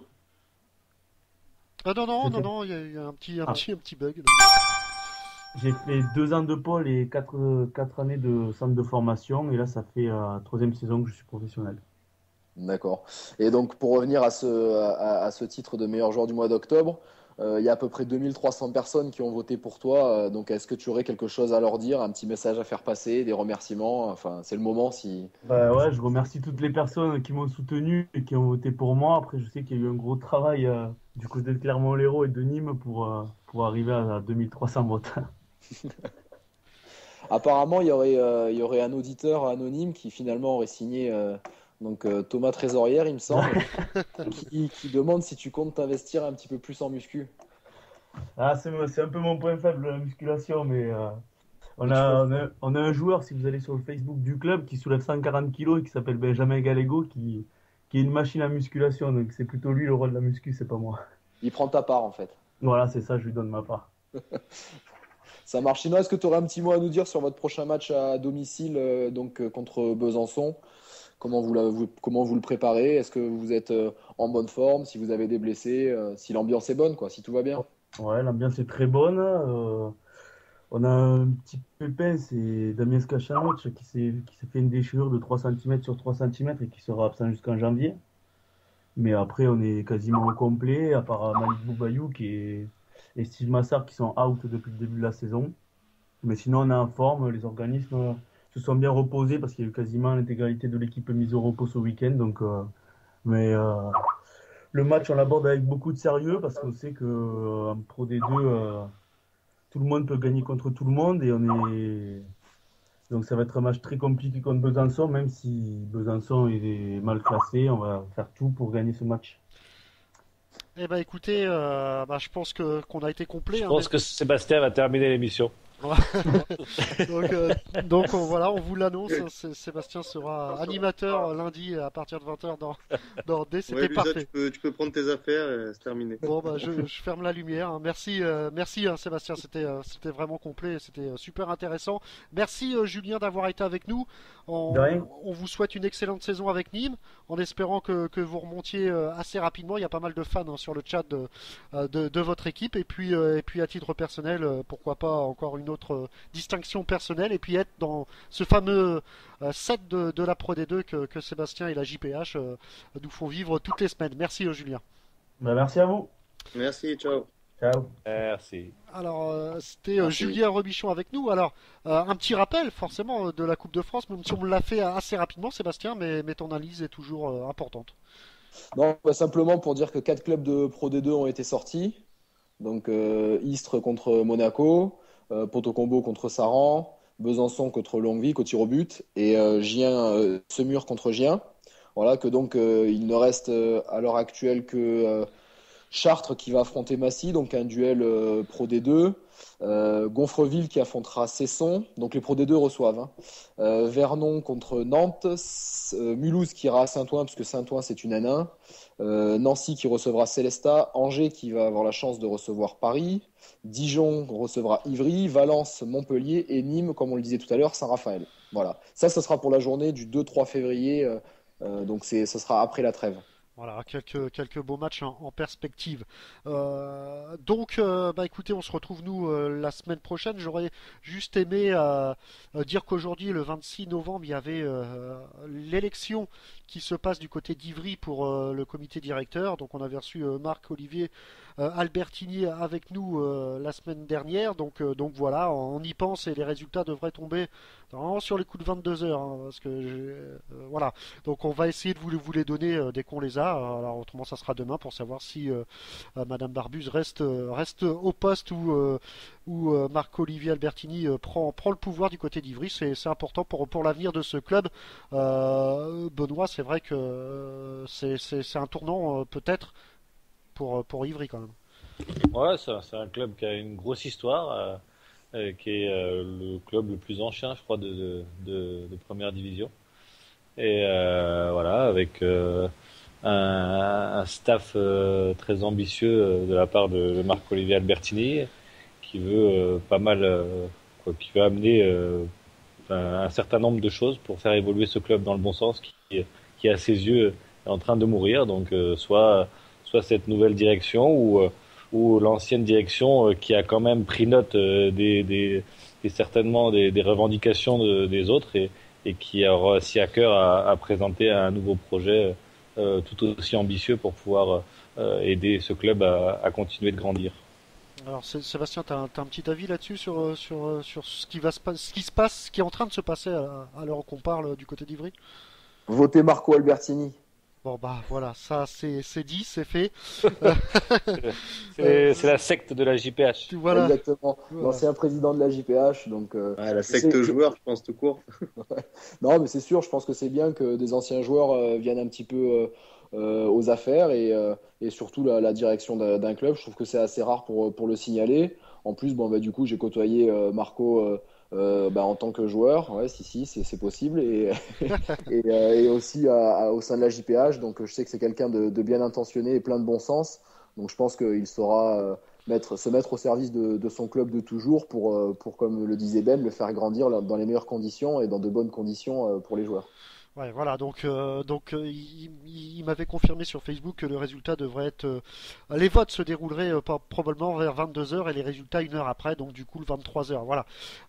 Marc-Olivier Albertini qu'on a eu le plaisir de recevoir la semaine dernière, et peut-être, pourquoi pas, Madame Barbuse qui avait décliné pour un rendez-vous du côté d'Ivry lundi dernier. L'Assemblée Générale, je crois. Voilà, l'Assemblée Générale, donc ça a été confirmé par Marc-Olivier. Donc pas de mensonges là-dessus, donc voilà, on espère pourquoi pas l'avoir prochainement et puis les résultats tomberont demain. Voilà, c'était une excellente émission. Michael Guigou était avec nous, également Life in Sport, vous en avez parlé, n'hésitez pas à y aller, hein. Sébastien, je t'invite aussi à y aller, je te mettrai peut-être le lien ici sur la page Skype. Donc, J'y suis, mais j'avoue que pour l'instant, c'est un peu compliqué. Hein. J'ai du mal à savoir où il faut que j'aille. Ouais, Je vais te faire une petite initiation. Alors. Voilà, une petite initiation. Faudrait peut-être faire une petite vidéo YouTube d'initiation. Voilà, donc, normalement, c'est moi le blond qui comprend rien normalement.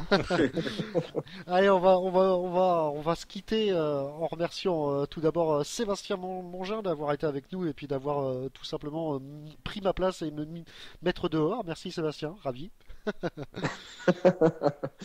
Non, je te mets pas dehors. Trop précieux pour nous, tu restes là. Ah, bah, au moins quelqu'un qui tient à moi, Ben, prends-en note. Merci Sébastien, puis on se retrouve la semaine prochaine. Il vient juste d'arriver, c'est pour ça il tient à sa place aussi. Donc Sébastien, prochain match, on l'a dit, match important face à Vernon, et puis on espère pour vous une petite victoire.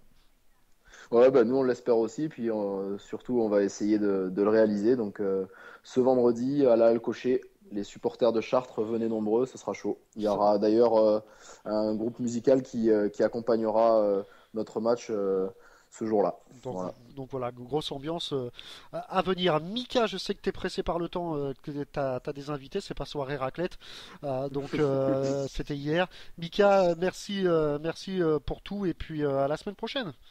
À la semaine prochaine, avec plaisir. Salut tout le monde. Et bon match face à Cesson.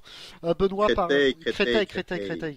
Cesson, c'est fait, c'est réglé déjà. Cesson, on n'en parle plus.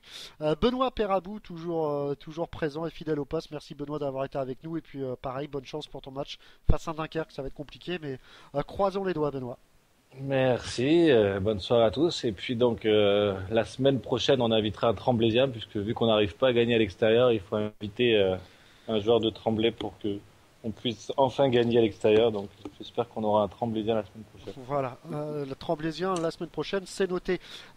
Désolé encore pour les petits soucis techniques au niveau du site qui est rétabli maintenant. C'est pas trop ce qui s'est passé, mais vous avez été nombreux à nous suivre et l'affluence et à rester victime du succès. Donc n'hésitez pas à faire un don. Non, je rigole. Pour nous acheter un serveur. On accepte les chèques. Voilà, à l'ordre de Benoît. Ticket restaurant. Allez, on va quitter cette émission en jingle. Vous en avez l'habitude. Retrouvez-nous tous les lundis dans Andé à partir de 20h. Ciao.